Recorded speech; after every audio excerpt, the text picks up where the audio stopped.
Eto, binili ko ng isang araw sa Nobo. Walang pangalan, may pangalan pero hindi ko mabasa kasi Chinese character. Ngayon, hindi ko alam kung anong laman nito kasi hindi ko alam hindi ko mabasa eh. So, nagbe-base na lang ako dun sa drawing, picture niya. Ngayon, pinabuksan ko na ngayon. Pero huwag kayong magalala. Bago ko bilhin to, tinignan ko muna expiration date. Okay naman. Hindi naman siya expired. So, ayan. Nilagay ko na sa lalagyan. Titikman natin ngayon ha. Titikman ko kung ito yung masarap. Aba. Pwede.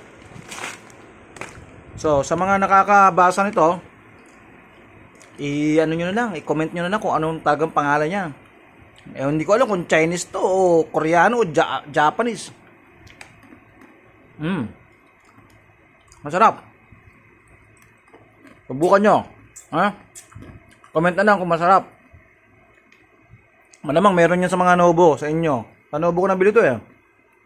So sa mga nakatikim, comment din kayo kung anong panlasa nyo. Pero masarap. Sa mga nakakabasa niyan, comment nyo na lang kung anong pangalan niyan. Hindi ako nakakabasa ng Chinese character eh. Okay. Good ah.